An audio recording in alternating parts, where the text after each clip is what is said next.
The version of World War II that most people carry in their minds is a clean one.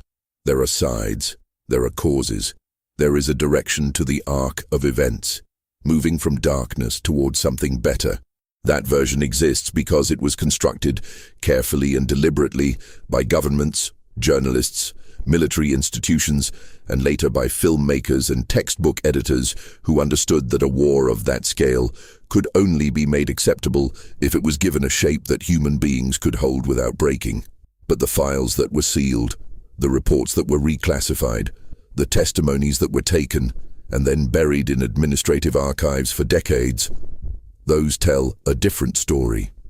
Not a story of evil versus good, not a story of monsters versus heroes, a story of systems, a story of paperwork, a story of how ordinary processes applied at sufficient scale produced outcomes that no single person needed to fully understand or fully intend.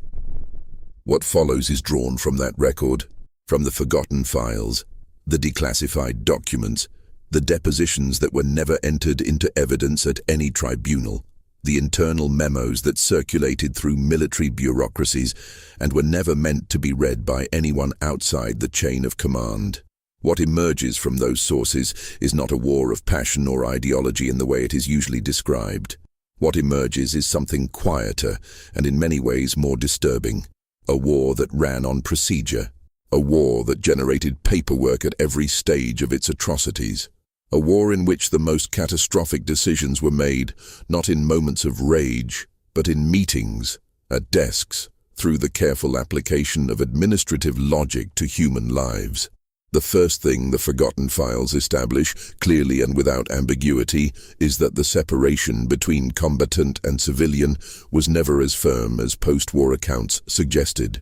By the time the major Allied powers were conducting strategic bombing campaigns over Germany and Japan, the deliberate targeting of civilian infrastructure had become not a controversial tactic, but a standard one. The British and American air commands had internal debates about this. The documents exist.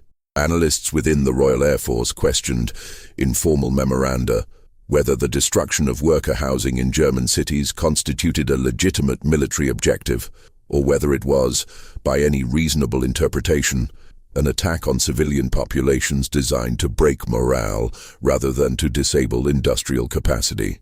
The conclusions reached in those memoranda were not that the tactic was wrong. The conclusions were that the tactic required better justification in official documentation. So the documentation was revised. The targeting of residential areas adjacent to industrial zones was reframed as the targeting of industrial zones with unavoidable residential consequences. The language changed. The bombs did not. Arthur Harris, who commanded RAF Bomber Command, was explicit in his internal communications about what area bombing was designed to accomplish.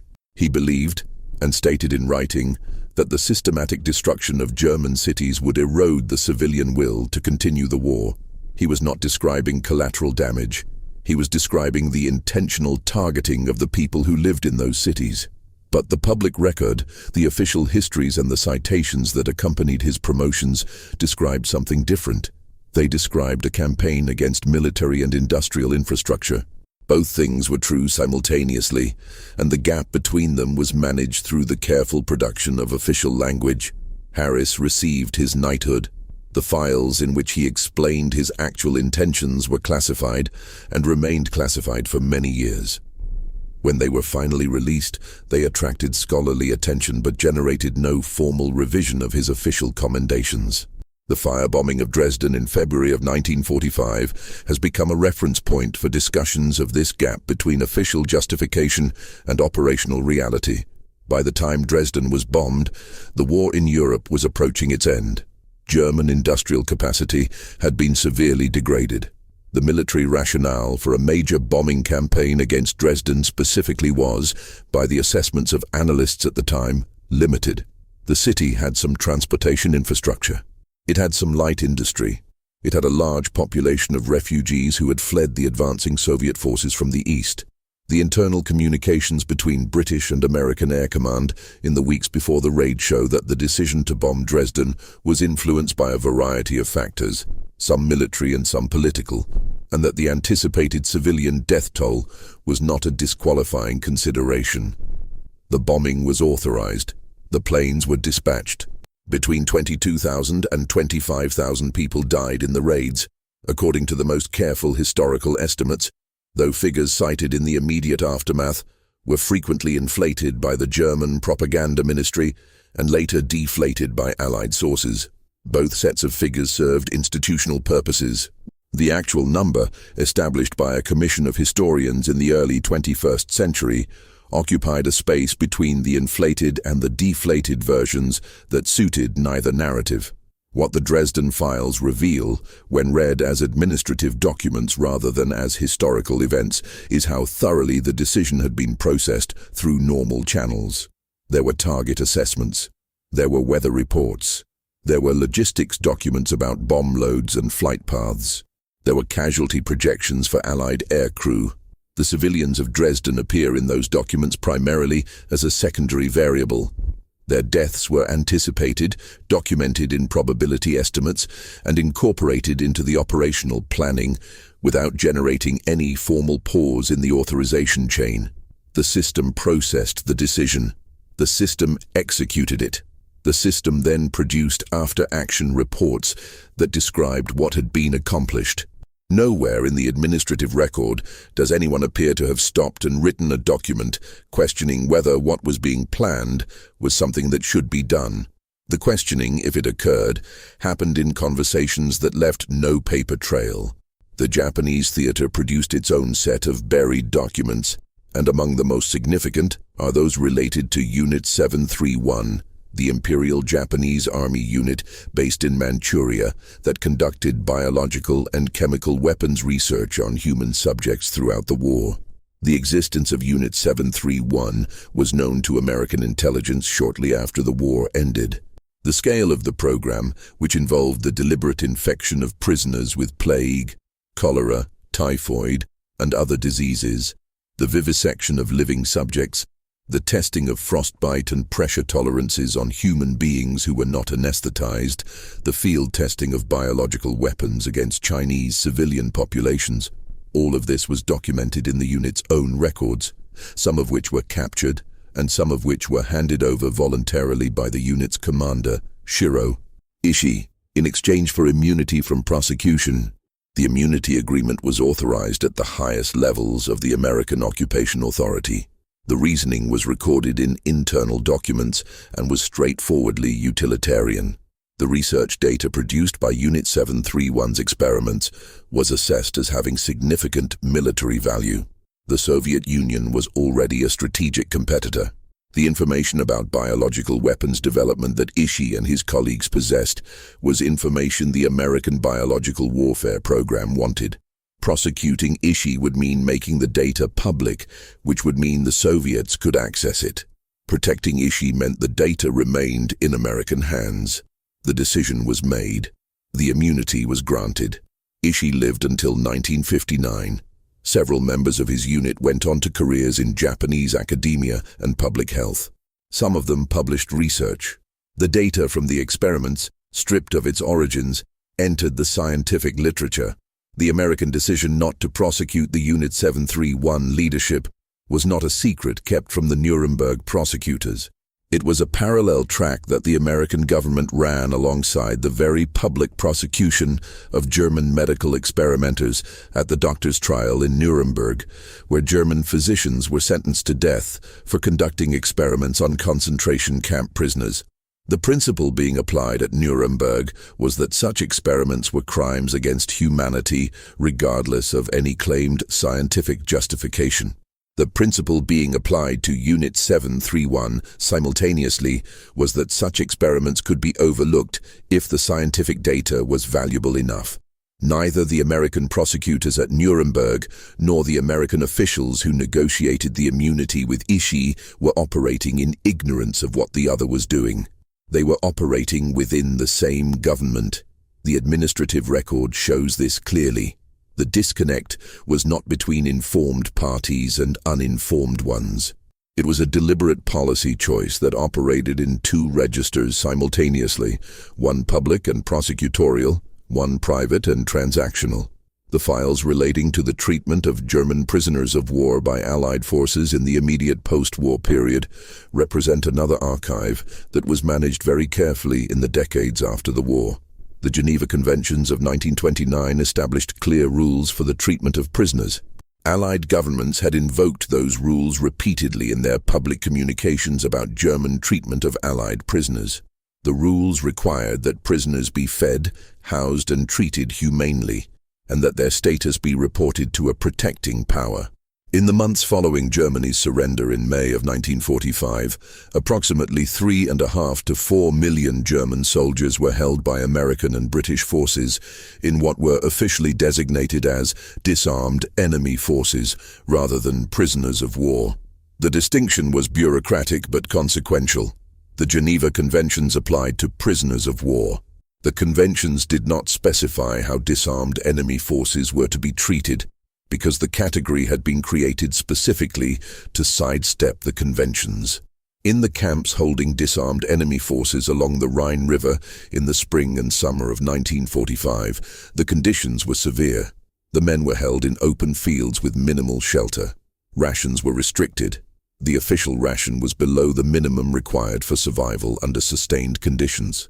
Canadian historian James Back, working from documents that had been held in American military archives, argued in the late 1980s that the death toll in these camps was substantially higher than officially acknowledged. His figures were disputed by other historians who challenged his methodology. The dispute about numbers was real and substantive. What was not disputed, because it was documented in American military records, was that the conditions in the Rhine camps fell below the standards the United States had publicly committed to upholding, that the disarmed enemy forces designation had been created specifically to avoid Geneva Convention obligations, and that the decision to use that designation had been made deliberately and recorded in internal communications. Eisenhower, who commanded the European theater, was aware of the conditions in the Rhine camps. His correspondence during this period reflects an awareness that the German prisoners were not being treated in accordance with the standards the Allies had publicly advocated. The files do not reveal a commander who was horrified by this discrepancy. They reveal a commander who was managing a complex logistical situation with insufficient resources and who had prioritized other objectives. The prisoners were German soldiers who had served a regime that had committed crimes of a scale that made American sympathy for their conditions politically untenable. The administrative logic was consistent and comprehensible. The outcomes were what they were. The question of what Allied forces knew about the Holocaust and when they knew it has generated one of the most substantial and contested bodies of historical scholarship produced since the war. The simplified version of events, the one that appears in most mainstream accounts, holds that the full extent of the systematic murder of Jewish Europeans was not known to Allied governments until relatively late in the war, and that once it was known, the military and political constraints on intervention were real. The documents tell a more complicated story. By 1942, British intelligence had intercepted and decoded German police communications from the Eastern Front that described in specific and operational terms mass shootings of Jewish populations. The Enigma decrypts, which were classified for decades, showed that Churchill and senior members of the British War Cabinet had access to information about systematic killing operations in the East that was far more specific than the public narrative acknowledged. The question of what to do with this information was addressed in internal communications.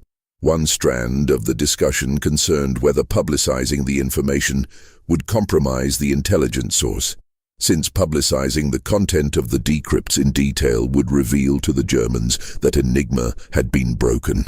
This was a genuine and serious concern that influenced decision-making throughout the war.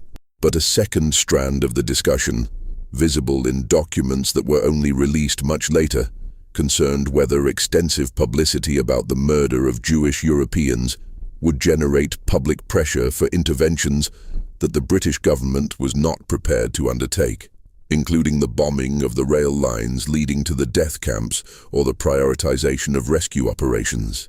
The concern, stated in some internal documents with notable directness, was that extensive focus on Jewish victims specifically might create political complications around war aims and around the character of the conflict as it was being presented to the public. The American State Department's response to refugee crises generated by the persecution and then the murder of Jewish Europeans is documented in archives that were substantially sealed until the 1980s and 1990s. What those archives show is an institution that, through much of the period between 1933 and 1945, was actively resistant to measures that would have admitted larger numbers of Jewish refugees into the United States. The resistance was expressed through administrative means. Quotas that were already restrictive were systematically underutilized through procedural requirements that were difficult to meet. Visa applications from people fleeing persecution were processed through frameworks designed for normal immigration conditions. Internal State Department communications from the late 1930s and early 1940s include discussions that attributed the difficulty of Jewish refugees in meeting immigration requirements to characteristics of Jewish applicants rather than to the design of the requirements themselves. Breckinridge Long, the State Department official most directly responsible for visa policy during much of this period, left extensive records of his thinking. He believed that the refugee situation was being exploited by communist agents seeking to use the immigration system to infiltrate the United States. He believed that the claims of persecution were in some cases exaggerated. He developed administrative procedures that effectively reduced visa issuance to Jewish applicants to a fraction of what the existing quota system technically allowed. He did this through paperwork, through requirements that could not be met by people whose communities had been destroyed and whose records had been seized or lost, through waiting periods, through requests for documentation from authorities who no longer existed or who were actively complicit in the persecution of the people seeking documentation from them. Long's methods were not hidden from his superiors. They were reported to Secretary of State Cordell Hull and ultimately to President Roosevelt. The administrative record shows awareness at the highest levels of what was being done and a decision to allow it to continue. The War Refugee Board, established by Roosevelt in January of 1944 under pressure from Treasury Secretary Henry Morgenthau, who had confronted Roosevelt directly with documentation of State Department obstruction, represented a belated institutional response to the failure of previous policy. The board's own records document how much had already been lost by the time it was created. The bureaucratic resistance that had characterized State Department policy had not been an accident or an oversight. It had been a sustained institutional posture that had operated effectively for more than a decade. The board's records also document the resistance it continued to encounter from within the government after its creation, from officials who believed that refugee work was a distraction from the military mission, and that the Jewish organizations pushing for more aggressive rescue efforts had their own political agendas that did not align with American national interests. The operations of the Einsatzgruppen, the mobile killing units that followed the German army into the Soviet Union after the invasion of June 1941, are documented in operational reports that were captured at the end of the war and entered into evidence at the Nuremberg tribunals. The Einsatzgruppen reports are among the most methodically produced records of mass murder that exist. They were written by the commanders of the killing units and transmitted to the Reich Security Main Office in Berlin. They record, in the language of routine reporting, the numbers of people killed in each operation, the method of killing, the categories of victims, and the logistical details of each operation. The tone is administrative throughout. There is no emotional register in the documents. There are numbers, dates, locations, and operational summaries. The reports were filed regularly, processed by a bureaucracy in Berlin, and incorporated into statistical summaries that tracked the progress of the killing operations across the occupied East. The men who wrote these reports were not, for the most part, ideological extremists in the way that popular accounts of the Holocaust often suggest. Research into the backgrounds of Einsatzgruppen personnel has shown that the units contained a cross-section of German professional classes. There were lawyers among them, there were academics, There were career civil servants who had transferred into the SS from other administrative positions. Christopher Browning's work on Reserve Police Battalion 101, which was not an Einsatzgruppe, but a comparable unit that conducted mass shootings in occupied Poland, showed that the men in the unit had largely not been selected for ideological fervor. They were middle-aged men, too old for frontline service, with ordinary pre-war careers in trades and professions. Browning found that when the commander of the battalion offered men the option to be reassigned rather than participate in shootings, very few accepted the offer. The explanations for why they did not accept the offer, gathered from post-war interrogations, were predominantly social rather than ideological. They did not want to be seen as shirkers. They did not want to leave their comrades to do a job alone. They did not want to admit that they found the work difficult when others appeared to manage it without complaint. The process by which mass killing became routine for these men is documented in the psychological observations of men who observed or participated in it. The initial shootings were described in some testimonies as extremely difficult. Participants reported distress, sleeplessness, drinking. The commanders of some early killing units reported to their superiors that the psychological effects on their men were a serious operational concern. The response from Berlin and from Heinrich Himmler, who oversaw the operations, was partly practical and partly managerial. More efficient methods were sought. Gas vans were introduced, which created physical distance between the killers and the dying. Later, the extermination camps created even greater distance, with the killing separated from the personnel who processed the victims through the camp's administrative systems. But even before those technical solutions were widely implemented, the psychological adaptation of the killing unit members was documented as occurring relatively rapidly. Men who had described the work as extremely difficult in the first weeks were, within months, describing it in their personal letters and in the operational reports as simply part of the job. The work had been normalized. The normalization was a documented process. Himmler's speech at Posen in October of 1943, delivered to senior SS officers, has been studied extensively because it is one of the rare instances in which the systematic murder of European Jews was addressed explicitly and without euphemism by a senior Nazi official on the record.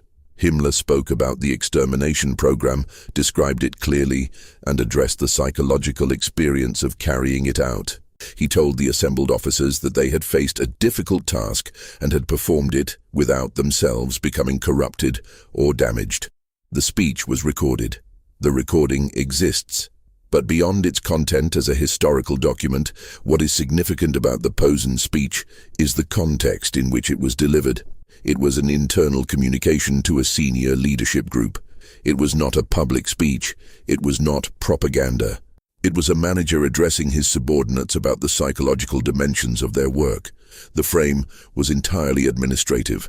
The extermination of Jewish Europeans was being discussed in the same register as any other challenging organizational undertaking.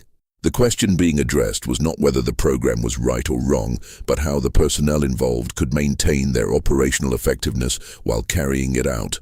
The pharmaceutical and medical experiments conducted in the concentration camps have been documented primarily through the records produced at the Nuremberg doctors' trial, which ran from December 1946 to August 1947.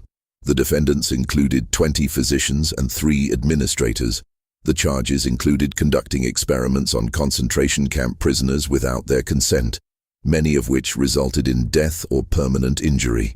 The experiments documented at the trial included high-altitude pressure experiments conducted for the Luftwaffe, seawater immersion experiments, freezing experiments, experiments with mustard gas and phosphorus burns, experiments testing the effectiveness of sulfonamide drugs by deliberately infecting wounds with bacteria, experiments involving the transplantation of bones and muscles, and experiments testing the effectiveness of various poisons. What the records of the doctors' trial reveal, beyond the specific experiments, is the integration of these activities into the normal institutional life of German medicine.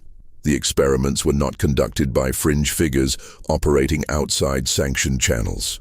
They were conducted by physicians who held academic appointments, who published in medical journals, who corresponded with colleagues in normal professional registers about their work.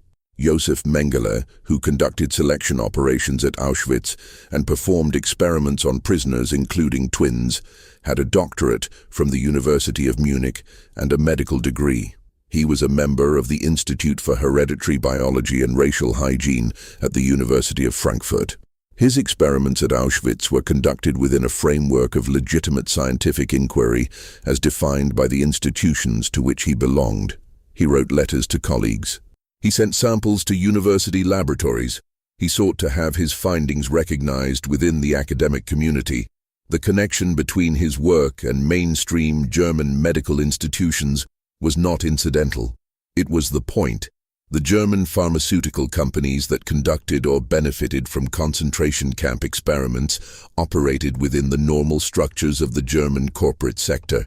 IG Farben, the chemical and pharmaceutical conglomerate, operated a synthetic rubber plant at Auschwitz that used prisoner labor. The decision to build the plant at Auschwitz was made by IG Farben's board and management in full awareness that the labor force would be drawn from concentration camp prisoners and that those prisoners were being subjected to conditions that made their survival unlikely. The administrative record of the IG Farben board during this period shows normal corporate decision-making processes applied to a situation that included, as one of its variables, the availability of a captive labor force with no survival expectation. The minutes of board meetings discuss cost efficiency and production targets. The human beings whose labor was being discussed appear in those documents in the same register as any other production input. The use of forced labor extended far beyond the concentration camp system. By the end of the war, the German economy was substantially dependent on forced labor drawn from across occupied Europe. The Reich's Labor Ministry maintained statistical records on the foreign labor force. The records are detailed.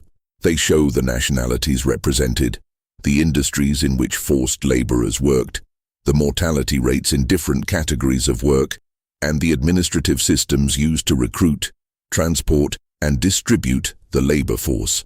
Fritz Sauckel, who served as plenipotentiary general for labor deployment and was responsible for the recruitment of forced labor across occupied Europe, was prosecuted at Nuremberg and executed. His administrative records form part of the Nuremberg documentary base.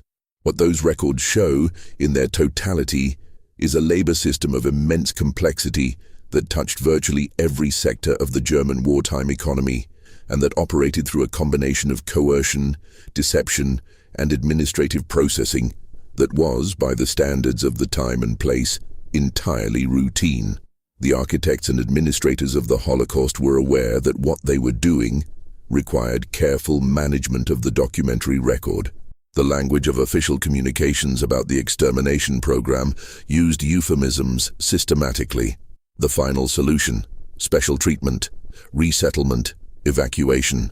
These terms appear throughout the documentary record in contexts where their meaning is clear. The use of euphemistic language was not in all cases an attempt to deceive future historians. It was, in many cases, a practical administrative tool that allowed the activities being described to be processed through bureaucratic channels without requiring every person in the chain to confront directly what was being authorized. A middle-level civil servant in the Reich Interior Ministry processing a transport authorization did not need to know what would happen at the other end of the transport to do his part of the job. The language of the documents he handled allowed him to process his portion of the paperwork without the specific knowledge that would have made his participation in the process a conscious act of participation in mass murder. Hannah Arendt's concept of the banality of evil, developed from her observation of Adolf Eichmann's trial in Jerusalem in 1961, addresses this phenomenon. Eichmann coordinated the logistics of the deportation of European Jews to the extermination camps. He was responsible for the transportation system that moved people from their communities to their deaths. At his trial, he consistently described himself as someone who had been doing his job. He had been given directives. He had followed them. He had solved logistical problems. He had attended meetings. He had produced reports. The defense, which was not entirely cynical, rested on the proposition that Eichmann had not himself killed anyone, and that his participation in the system was fundamentally clerical. The prosecution and the court rejected this defense, and Eichmann was convicted and executed. But Arendt's observation, which scandalized many people at the time, was that Eichmann was not lying when he described himself as a bureaucrat. He had, in fact, been a bureaucrat. The system had been designed so that he could be a bureaucrat while being simultaneously an essential operational component of a program of mass murder. The design was not accidental. The separation of function from consequence was a deliberate structural feature. The Wannsee Conference of January 1942, at which senior Nazi officials coordinated the administrative implementation of the final solution, lasted approximately 90 minutes. The minutes of the conference, known as the Wannsee Protocol, survived the war and were entered into evidence at Nuremberg. They are not, in their form, different from the minutes of any other administrative meeting. There is an agenda. There are attendance notes. There are summaries of presentations and discussions. The content of what was discussed, the systematic murder of approximately 11 million Jews across Europe and the occupied territories, is rendered in the protocol in administrative language that describes population categories, transportation logistics, and the distribution of responsibility among agencies. The protocol reads like the minutes of a planning meeting, because it was the minutes of a planning meeting. The decision that the meeting was coordinating had already been made at levels above those attending. The meeting was about implementation, about which agency was responsible for which part of the process, about the handling of definitional edge cases such as persons of partial Jewish ancestry, about the sequencing of deportations from different regions based on logistical capacity. The meeting ended. The participants returned to their offices. The implementation proceeded. The Soviet Union's role in World War II and the crimes committed by Soviet forces and by the Soviet state in the course of the war occupy a position in Western historical memory that has always been complicated by the fact that the Soviet Union was an Allied power. The documents relating to Soviet conduct during the war were, for most of the Cold War, inaccessible to Western historians. Soviet archives remained sealed. The crimes that were known, the Katyn massacre, in which Soviet secret police murdered approximately 22,000 Polish officers, police, and intellectuals in the spring of 1940, the deportations of ethnic groups from their homelands, the systematic use of the NKVD to conduct political killings in newly occupied territories. These were known in outline, but not in the documentary detail that the German crimes had been documented through the Nuremberg process.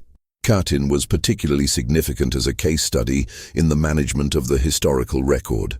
The massacre was committed by Soviet forces, but when the bodies were discovered in 1943 by German forces, the Nazi government publicized the discovery as evidence of Soviet barbarism and used it for propaganda purposes. The Soviet government denied responsibility and attributed the killings to German forces. The Nuremberg prosecutors initially included Katyn in the indictment against the German defendants, but dropped the charge when it became apparent that the evidence pointed towards Soviet responsibility rather than German. The Soviet government maintained its denial until 1990, when Mikhail Gorbachev acknowledged Soviet responsibility. The Russian government formally attributed the massacre to Stalin's orders in 2010. For nearly 50 years, the official position of one of the countries that had prosecuted the principle that mass atrocities should be subject to international legal accountability was that it had not committed a mass atrocity for which it was in fact responsible. The management of that position required the systematic suppression and distortion of documentary evidence that was, in the Soviet archives, available. The fate of Poland during the Second World War illustrates, with particular clarity, the relationship between administrative systems and human destruction. Poland was the country that had the largest concentration of Jewish population in Europe, approximately 3.5 million people. Poland was also the country where the primary extermination facilities of the Holocaust were located. Poland was invaded by Germany from the west in September 1939 and by the Soviet Union from the east 16 days later under the terms of the Molotov-Ribbentrop Pact, the non-aggression agreement between Nazi Germany and the Soviet Union that had been signed in August 1939, and that included a secret protocol dividing Eastern Europe between the two powers. The Polish government fled into exile. The Polish state ceased to exist as a functioning entity. The territory was divided between the two occupying powers and subjected to administrative systems designed to extract economic resources and eliminate the Polish educated and professional classes, which both occupying powers identified as threats to their respective control. The German occupation of Poland introduced race laws, forced labor requirements, mass executions of civilians, and ultimately the concentration and extermination of the Jewish population, which was the largest such operation of the Holocaust by virtue of the size of the Polish Jewish community. The Soviet occupation of eastern Poland introduced mass deportations of civilian populations, Poles, Ukrainians, Jews, and others, to Siberia and Central Asia. The deportations were conducted on the basis of categories that the NKVD had developed for identifying potential class enemies and counter-revolutionary elements. The categories were applied through a bureaucratic process. Files were assembled on individuals and families. Transport lists were compiled. The deportations proceeded in waves. The first wave in February 1940 targeted military colonists and forest service workers. The second wave, in April 1940, targeted the families of people who had already been arrested or deported. The third wave, in June and July 1940, targeted refugees, intellectuals, and members of certain professions. The total number deported was approximately 1 million people by the time of the German invasion of the Soviet Union in June 1941, after which the Soviet zone of occupation became the German zone of occupation, and the administrative systems changed, but the fundamental relationship between the population and the occupying power did not. The Warsaw Uprising of August 1944 was an attempt by the Polish Home Army, the Armia Krajowa, to liberate Warsaw from German occupation ahead of the advancing Soviet forces. The uprising was timed based on an assessment that Soviet forces, which were then on the eastern bank of the Vistula River, would continue their advance and would reach Warsaw within days or weeks. That assessment was correct in terms of Soviet military capability. The Soviet forces that had been advancing rapidly for weeks stopped. They stopped for approximately 2 months while the German forces in Warsaw systematically destroyed the uprising and then systematically destroyed the city itself. The Soviet halt allowed the Germans to suppress the uprising without Soviet interference. The Polish Home Army, which was politically affiliated with the Polish government in exile in London, rather than with the communist Polish political structures that the Soviet Union was supporting, was effectively destroyed. The question of why Soviet forces halted has been debated by historians. The military arguments that Soviet supply lines were extended, that the pace of the advance had outrun logistical support, are substantiated by some of the documentary record. But the political arguments that Stalin was content to allow the German forces to destroy the politically inconvenient Armia Krajowa before Soviet forces entered Warsaw are also substantiated by the documentary record, including Stalin's communications with Churchill and Roosevelt about the uprising, which were notable for the extent to which Stalin was resistant to allowing Western aircraft to use Soviet airfields for supply drops to the fighters in Warsaw. Churchill was frustrated by Stalin's resistance. His communications with Roosevelt about it reflect that frustration. Roosevelt was less willing to press the issue than Churchill, for reasons that related to his assessment of what he needed from Stalin for the ongoing and planned military operations against Germany and Japan. The uprising was suppressed. 200,000 Polish civilians died. Warsaw was deliberately demolished by German forces as a reprisal. The city that the Soviet forces entered in January 1945 was not the Warsaw that had existed before the uprising. The treatment of returning prisoners of war by the Soviet Union is another area where the documentary record is detailed, and the events documented were, for decades, largely invisible in Western accounts of the war. Soviet soldiers who had been captured by Germany were, in Stalin's framework, suspect. The order that Stalin had issued in August 1941, Order Number 270, declared that Soviet soldiers who allowed themselves to be captured were traitors and that their families would be subject to reprisals. When Soviet prisoners of war were liberated or repatriated at the end of the war, they passed through NKVD filtration camps where they were assessed for their political reliability. Many were sent directly to the Gulag. The documents relating to the filtration process have been partially released from Russian archives. They show a systematic institutional response to the return of soldiers who had survived German captivity, a response that treated survival itself as evidence of potential collaboration. This was not an aberration in Soviet institutional behavior. It was consistent with the framework that the Soviet state applied to any group that had been in contact with enemy forces or enemy territory. The same framework had been applied to populations in territories that the Soviet Union had occupied and then lost to the German advance in 1941, who were collectively suspected of having collaborated with the German occupiers. The deportations of entire ethnic groups that occurred during and immediately after the war, the Chechens, the Ingush, the Crimean Tatars, the Volga Germans, the Karachais, the Balkars, were administrative responses to this collective suspicion. The documents authorizing the deportations, which have been released from Russian archives, describe the deportations in the language of security operations against groups that had demonstrated unreliability. The entire populations of these ethnic groups were categorized as security threats and removed from their territories.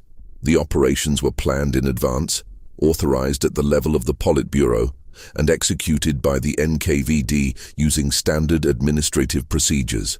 The Chechen and Ingush deportation of February 1944, Operation Lentil, was conducted in a single day, with a preparatory period of weeks during which NKVD personnel moved into the region under various pretexts. The documents recording the planning and execution of the operation are detailed and methodical. They are the documents of an institution doing a job it had done before and expected to do again.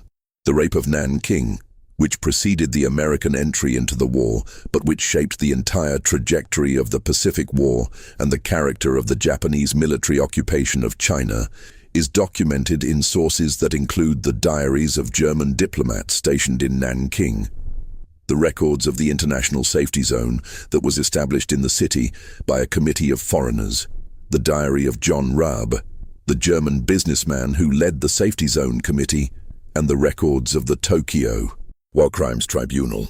The events of December 1937 and the following weeks, in which Japanese forces entering Nanking killed an estimated 80,000 to 300,000 Chinese civilians and prisoners of war, while conducting systematic rape and looting, are among the most extensively documented atrocities of the war in the sources that originated outside the Japanese military chain of command.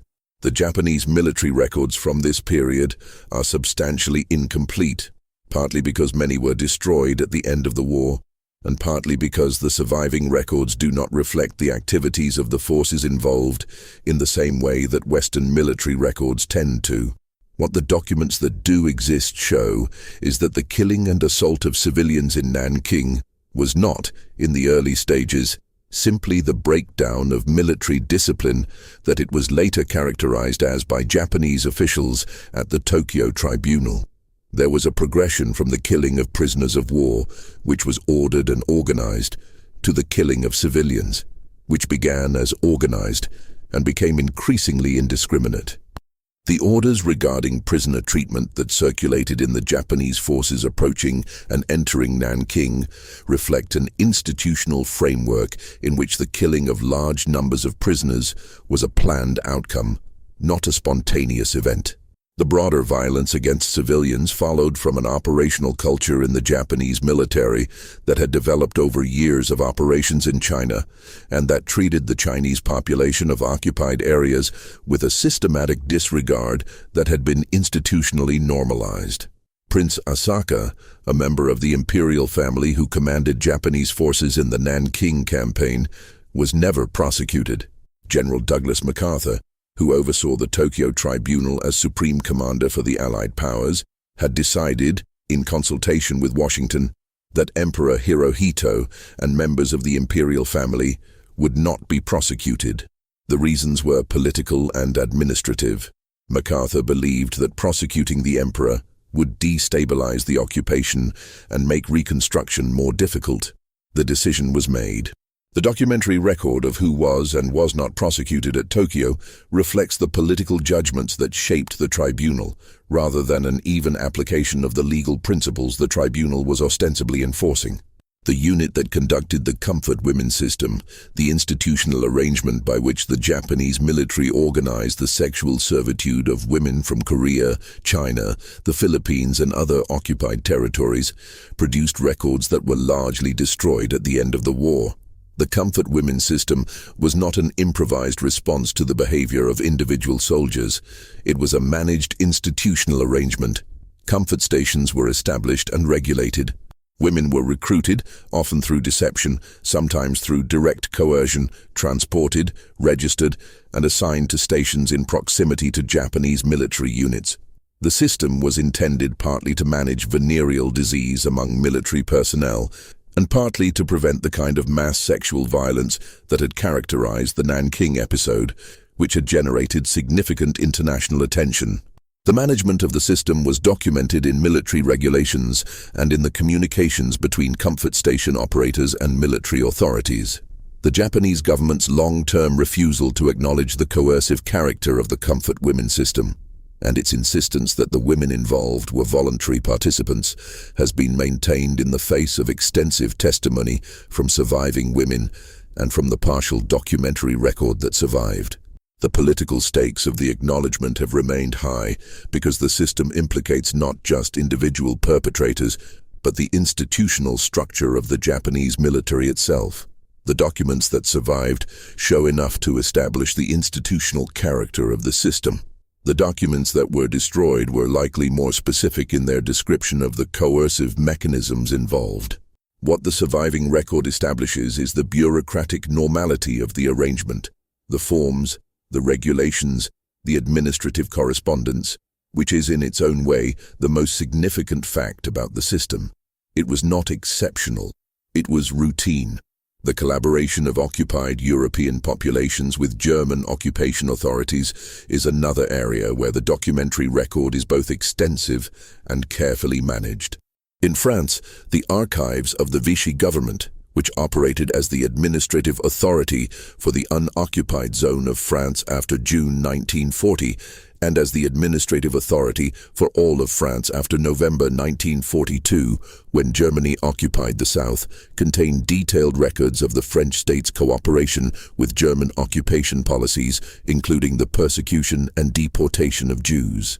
The WWII roundup of July 1942, in which French police arrested more than 13,000 Jewish men, women and children in Paris and held them in the Vélodrome de Yvers cycling stadium before their deportation to Auschwitz, was planned and executed by the French police operating under Vichy authority. The Germans had requested the roundup. The French administration had organized it. The French police had carried it out. The French government's relationship to this history was characterized, for several decades after the war, by the narrative of national resistance that Charles de Gaulle had established during and after the liberation. In de Gaulle's framework, the real France had been the France of the resistance, which had never accepted the German occupation or Vichy's collaboration with it. Vichy was characterized as a deviation from the true France rather than as a French government making French administrative decisions. This narrative was, in its outlines, politically necessary for the project of national reconstruction that France undertook after the war. It was also, in its specific historical claims, substantially inaccurate. The Vichy government had not been imposed on France by Germany. It had been voted into existence by the French National Assembly in July 1940. It had made decisions, some of which went beyond what the Germans demanded, including the statutory definition of who was Jewish and the application of that definition to French citizens who were not covered by German directives that applied only to foreign Jews. The Vichy government had its own agenda, its own ideology, and its own institutional logic. French complicity in the Holocaust was a French choice, made through French institutions, documented in French archives. Jacques Chirac, as President of France, acknowledged French state responsibility for the WWII roundup in 1995. His acknowledgement came 53 years after the event and was preceded by decades of official French denial. The archival record that made the acknowledgement possible had been available for years before it was made. The gap between the availability of the evidence and the public acknowledgement of what the evidence showed was a political gap, not an evidentiary one.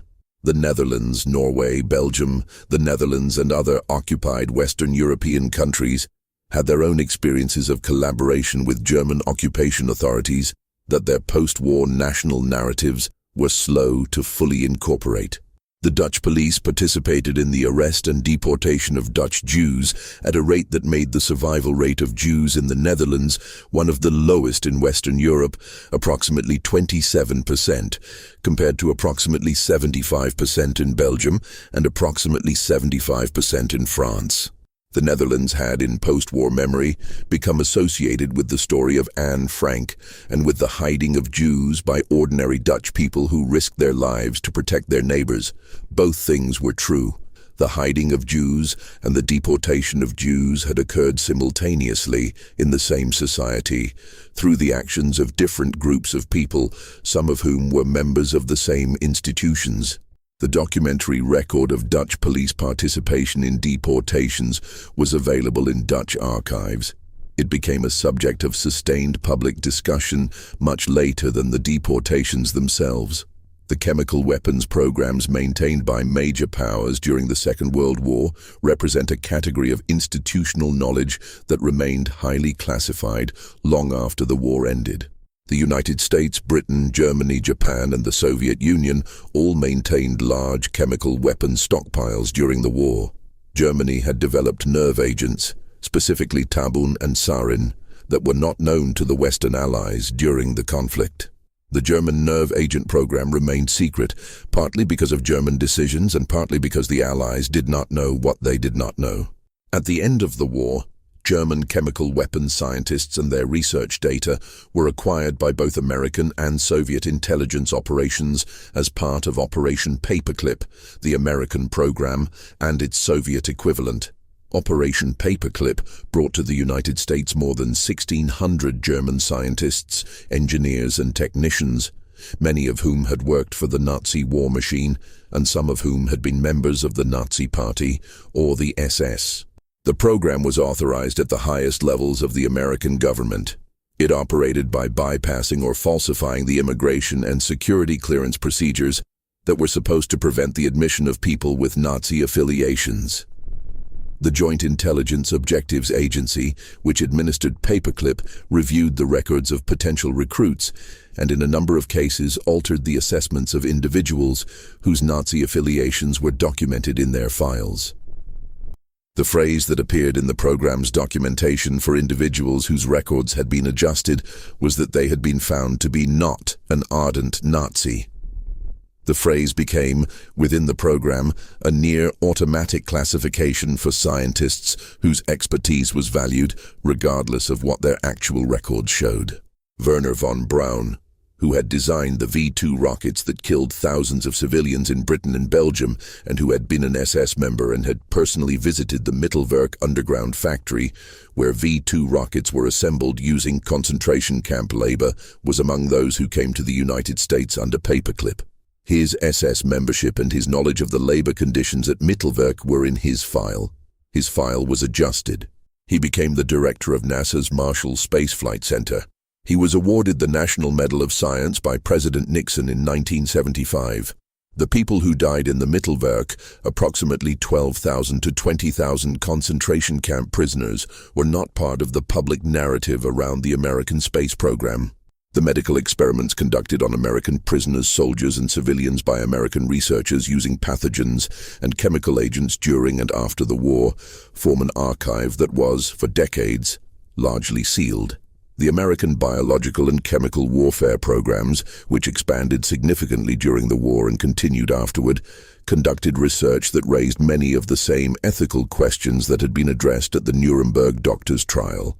The Tuskegee syphilis study, in which black American men with syphilis were observed without treatment for 40 years by the United States Public Health Service, ran from 1932 to 1972. It was not a wartime program, but it was contemporaneous with the war, and it operated within the same institutional culture of American public health and medical research. The men in the study were deceived about its nature. They were denied treatment even after penicillin became a standard treatment for syphilis in the 1940s. The study continued through the Nuremberg doctors' trial, in which the United States prosecuted German physicians for conducting medical experiments without consent. The institutional knowledge within the United States Public Health Service of what the Tuskegee study was and what it was doing was extensive and detailed. The documentation exists. The study continued. The firebombing of Japanese cities in the spring of 1945, which preceded the atomic bombings of Hiroshima and Nagasaki, is a chapter in the history of the air war that is substantially less discussed than the atomic bombings themselves, but that caused comparable or greater casualties. General Curtis LeMay, who commanded the 21st Bomber Command and authorized the shift to low-altitude incendiary attacks on Japanese cities in March 1945, had calculated that the closely packed wooden construction of Japanese urban areas made them extremely vulnerable to fire attack. The first major raid on Tokyo in the night of March 9th to 10th of 1945 killed an estimated 80,000 to 100,000 people in a few hours, destroyed approximately 16 square miles of the city, and left approximately 1 million people homeless. LeMay described the operation in his post-war memoir as a straightforward calculation of how to end the war more quickly. LeMay's analysis was not irrational in military terms. Japanese industrial and military production was concentrated in urban areas. The disruption of that production was a legitimate military objective.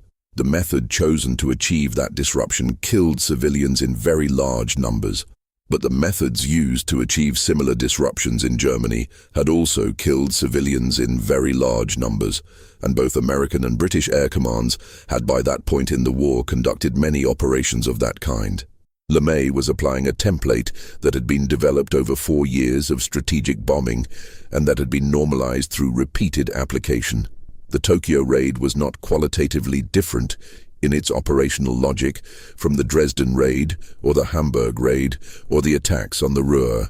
It was, in its immediate death toll, more destructive than any of those operations. LeMay followed the Tokyo raid with systematic attacks on other major Japanese cities. By the summer of 1945, American air power had burned out a substantial portion of Japan's urban area. The decision to use atomic bombs against Hiroshima and Nagasaki in August of 1945 was made through an institutional process that the documents record in detail. The target committee that selected the specific cities to be attacked evaluated a list of potential targets against criteria that included the size of the city, the presence of militarily significant facilities, and the absence of prior conventional bombing damage that would complicate assessment of the atomic bomb's effects. The committee wanted cities that had not been heavily bombed so that the damage from the atomic bombs could be accurately evaluated. Hiroshima and Nagasaki were on the target list, partly because they met the size and military significance criteria, and partly because they had not been targeted in the conventional bombing campaign, and therefore remained available as evaluation sites. The people in Hiroshima and Nagasaki appear in the target committee's records as population figures and as variables in blast radius calculations. The projected civilian casualty estimates for the targets appear in the documents without specific comment. They are numbers in a planning process. Hiroshima was selected as the primary target for the first atomic bomb. The bomb was dropped on August 6th.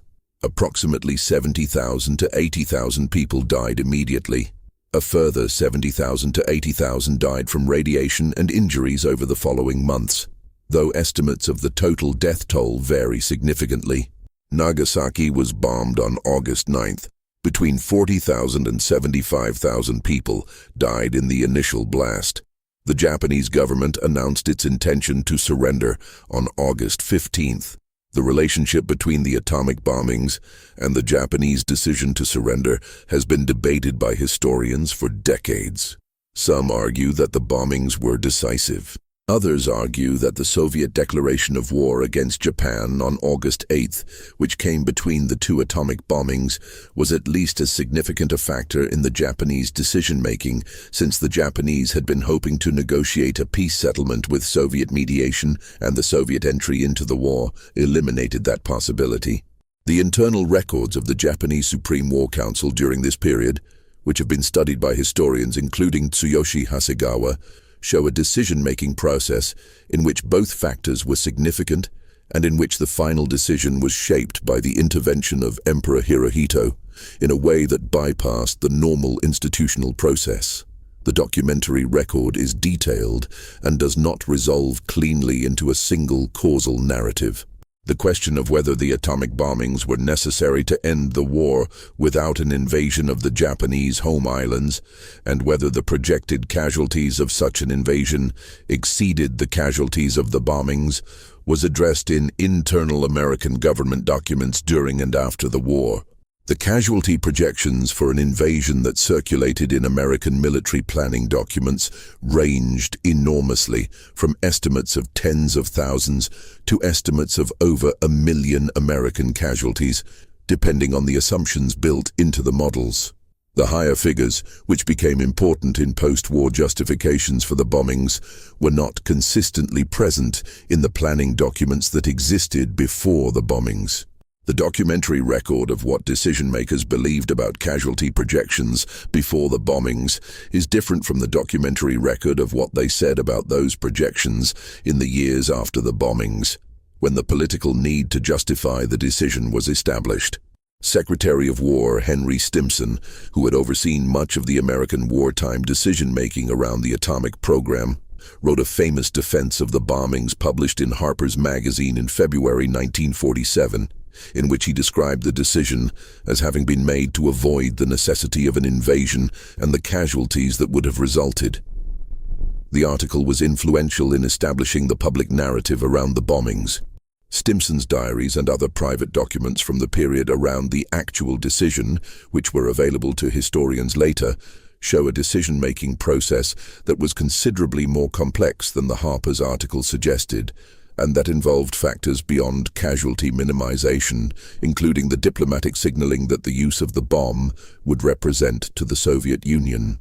The Strategic Bombing Survey, which the United States government commissioned to assess the effects of the bombing campaigns against Germany and Japan, produced reports that were significant both for what they found and for how those findings were used. The survey's conclusion on Germany was that the strategic bombing campaign had been effective, but that its effects on German industrial production had come later in the war than expected, and that the early area bombing strategy had been less effective against industrial output than targeted attacks on specific bottlenecks. The survey's conclusion on Japan included a finding that Japan would likely have surrendered before December 1945, even without an invasion and without the atomic bombs, on the basis of the conventional bombing campaign and the naval blockade alone. This finding was not widely publicized. It did not fit the institutional narrative around the decision to use the atomic bombs and was not incorporated into the public defense of that decision.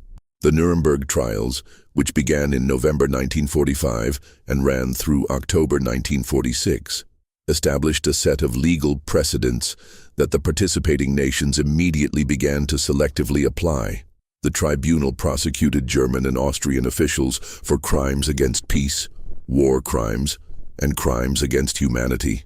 The legal framework it developed was applied to the defendants before it.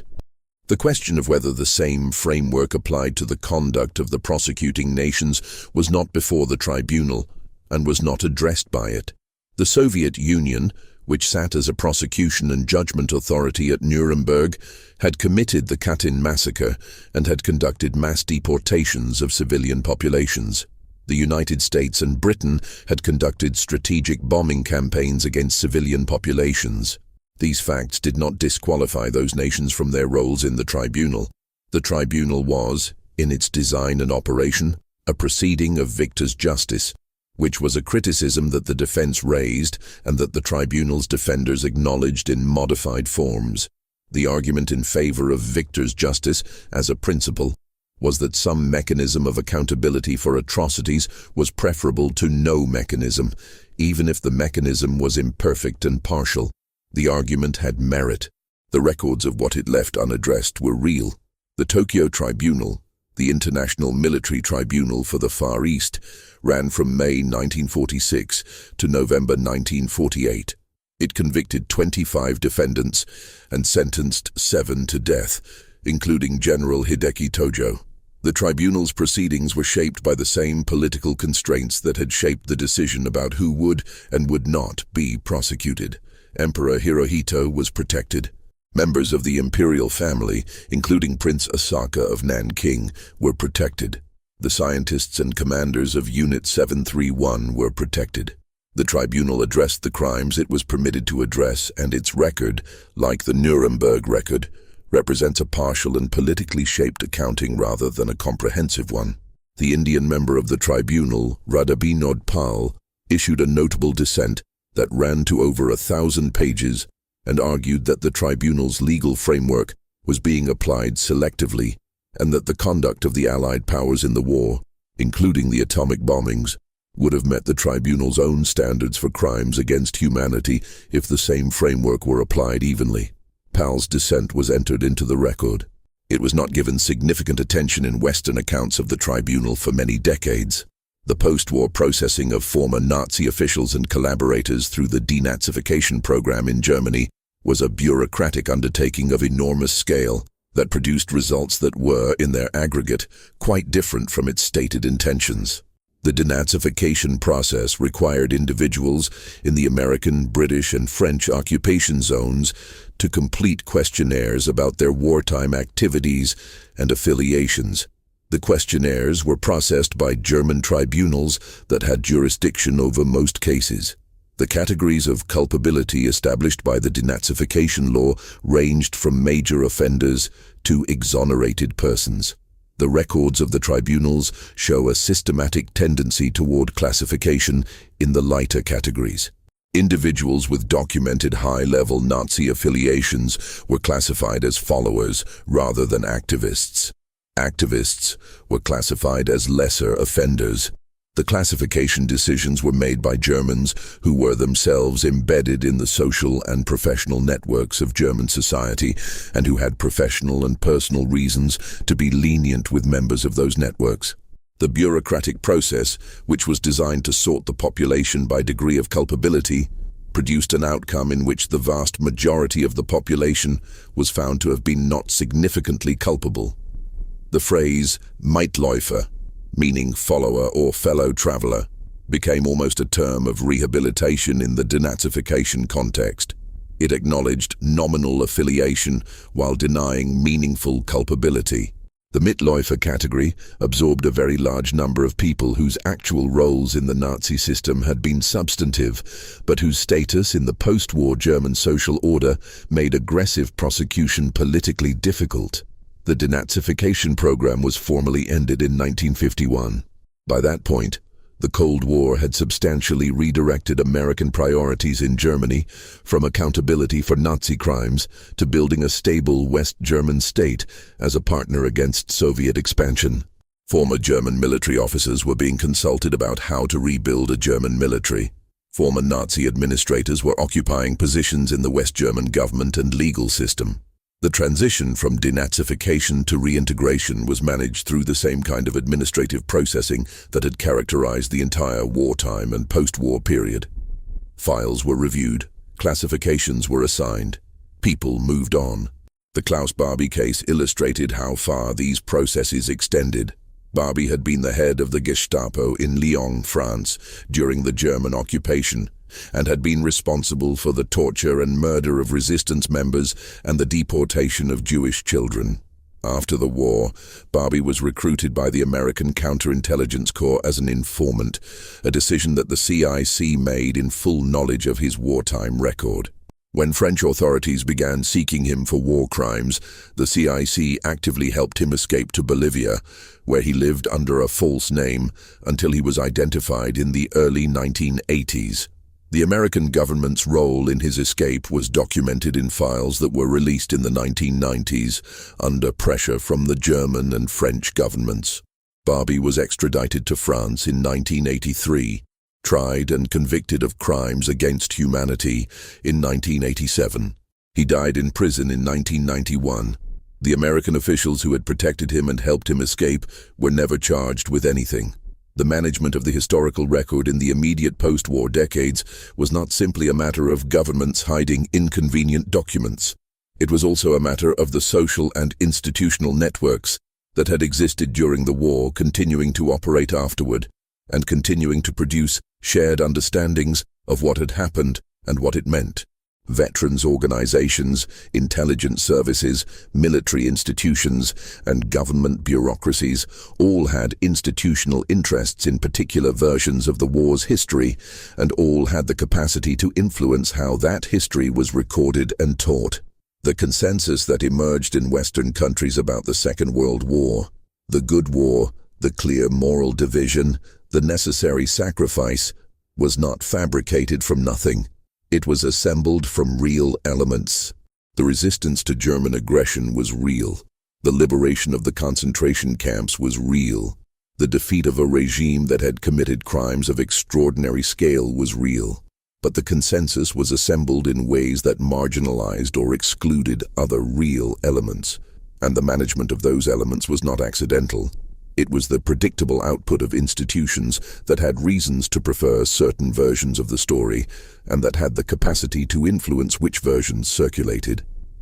The files that have been released over the decades since the war have incrementally expanded the record without fundamentally displacing the consensus narrative, partly because the consensus narrative had become embedded in cultural forms, films, textbooks, memorials, anniversaries, that are more durable than archival revelations, and partly because each new revelation could be incorporated into a modified version of the consensus rather than treated as a challenge to its foundations.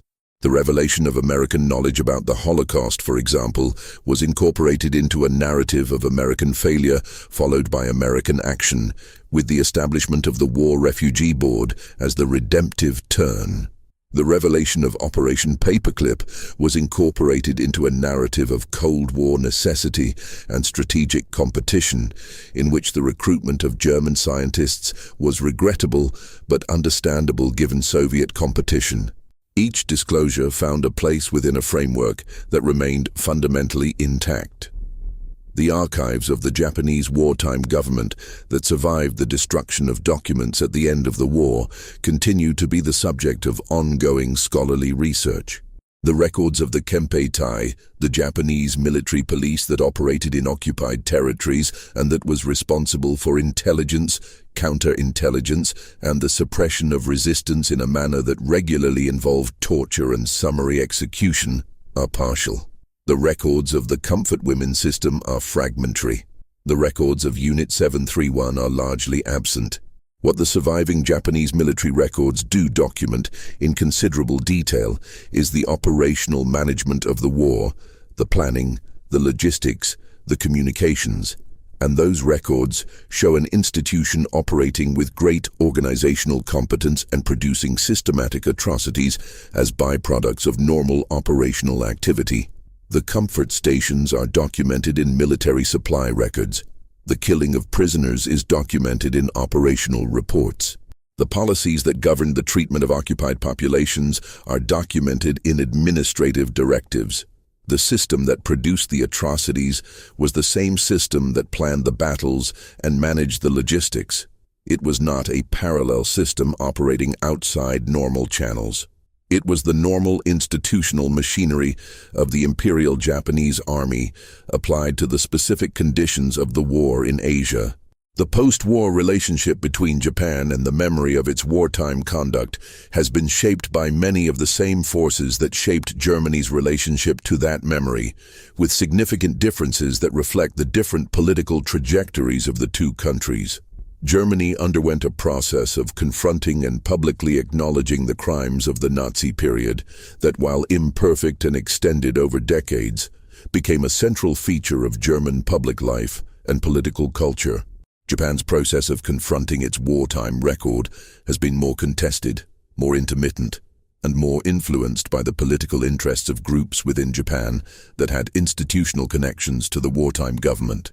The Yasukuni Shrine, which honors Japan's war dead, and which includes among its honored dead 14 Class A war criminals convicted at the Tokyo Tribunal, has been visited by Japanese prime ministers in ways that have repeatedly generated diplomatic crises with China and South Korea, and that reflect an ongoing political negotiation within Japan about what the war means and what obligations its legacy creates.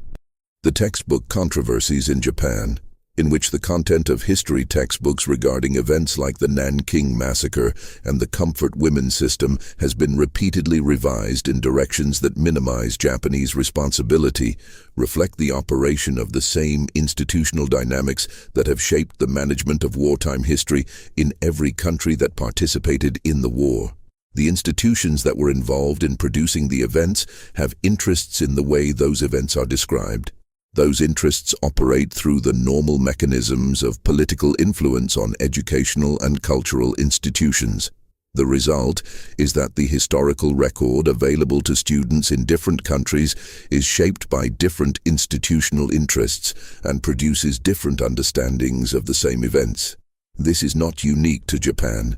It is a feature of how history is institutionally produced in every country that participated in the war.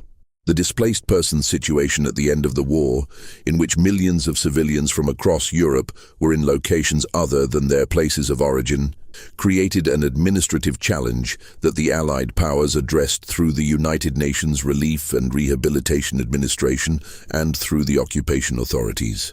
The displaced persons camps that operated in Germany and Austria in the years immediately after the war housed millions of people, including Jewish survivors of the Holocaust and former prisoners of war. They also housed, in some cases in the same facilities, Ukrainian and Baltic SS volunteers and members of other collaborationist formations who had fled westward to avoid Soviet justice. The administrative sorting of displaced persons who was a victim seeking repatriation or resettlement and who was a perpetrator seeking to escape accountability was conducted under conditions of incomplete information and considerable institutional complexity. British and American intelligence services were simultaneously processing displaced persons for refugee status and screening them for potential intelligence value. Former members of Eastern European collaborationist formations were sometimes found to have intelligence value because of their knowledge of Soviet-controlled territory and their willingness to work against the Soviet Union in the emerging Cold War environment. The intelligence value calculation, when it operated, had effects on the administrative outcomes in individual cases. The Simon Wiesenthal Center and other organizations that investigated post-war fates of Nazi war criminals spent decades documenting cases in which individuals with documented wartime crimes had been resettled in Western countries, including the United States, Canada, Australia, and several South American countries, with the awareness or assistance of intelligence services or immigration authorities. The documentation of these cases was produced against the resistance of agencies that were reluctant to release information from their own files. The Freedom of Information Act requests, the litigation, the congressional hearings that produced some of this documentation were themselves illustrations of the ongoing institutional management of the historical record decades after the events in question. The Office of Special Investigations, established within the United States Department of Justice in 1979 to investigate and prosecute Nazi war criminals who had entered the United States, produced a number of significant prosecutions and deportations in the 1980s and 90s. It also produced, through its investigations, extensive documentation of how those individuals had entered the United States in the years after the war. The documentation showed, in case after case, gaps in the immigration records, anomalies in the processing of individual cases, and in some cases evidence of deliberate manipulation of records by intelligence personnel who had been involved in recruiting the individuals for post-war intelligence work. The Office of Special Investigations filed a report on these matters in 2006 that was classified at the request of the CIA and the Army. The report documented, based on government records, American intelligence agency involvement in assisting Nazi war criminals to enter and remain in the United States. The report was obtained through litigation by the New York Times and published in 2010.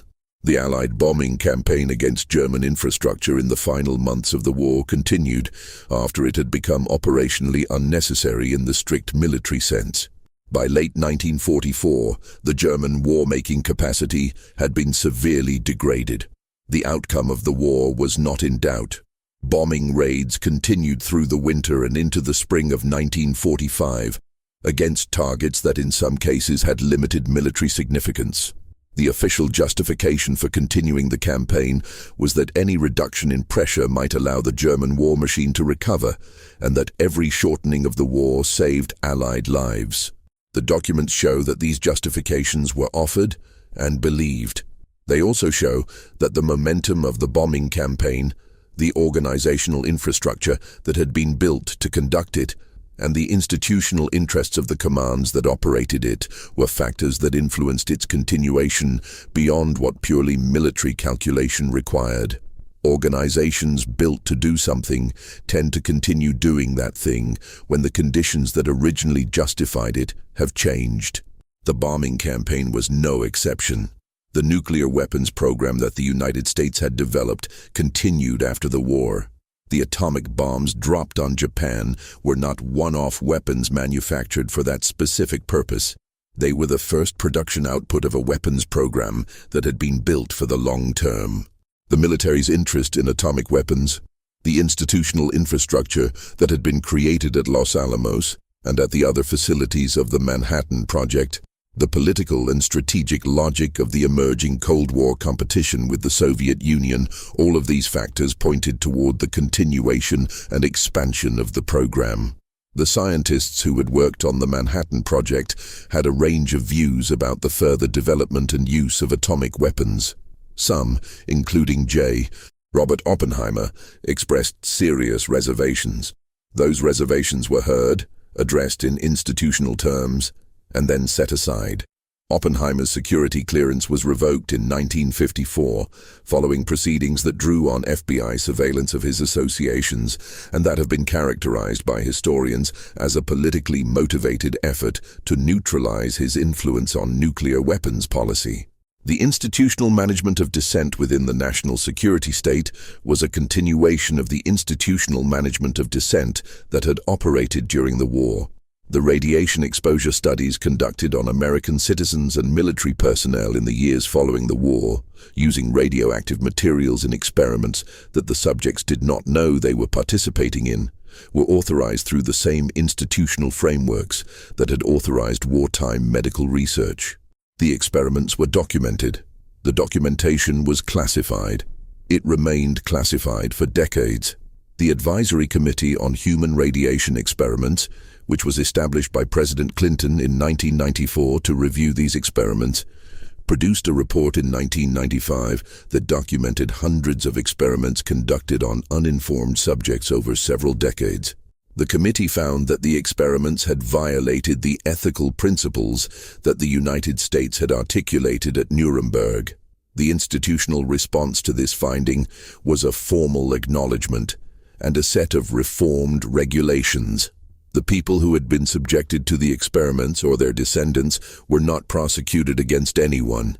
What the accumulated record of the Second World War's forgotten files shows, taken as a whole, is that the conduct of the war on all sides involved systematic departures from the legal and ethical frameworks that the major powers were simultaneously constructing and publicizing as the foundations of the post-war order. The Nuremberg Principles, the Universal Declaration of Human Rights, the revised Geneva Conventions of 1949, these were produced in the same years as the operations they ostensibly regulated and by the same governments that were conducting those operations. The gap between the frameworks being constructed and the behavior being documented was not a temporary inconsistency to be resolved as the frameworks matured. It was a structural feature of the relationship between institutional behavior and institutional self-description. The documents show what was done. The institutions produced different documents describing what they stood for. Both sets of documents exist. Both are part of the record. The war ended in May 1945 in Europe and in September 1945 in the Pacific. The instruments of surrender were signed. The occupation administrations took over the former enemy territories. The trials were convened. The reconstruction programs began. The diplomatic frameworks of the post-war order, the United Nations, the Bretton Woods institutions, the alliance structures of NATO and the Warsaw Pact were assembled from the wreckage of the conflict. The weapons programs that had been built during the war continued and expanded. The intelligence agencies that had operated during the war were formalized and institutionalized as permanent fixtures of national security bureaucracies. The administrative systems that had processed decisions about populations, territories, and human lives continued to function, now directed toward new objectives by new political circumstances. The people who had operated those systems moved into the new institutional roles that the post-war order created. Some were prosecuted, most were not. The systems themselves were not prosecuted. The systems continued.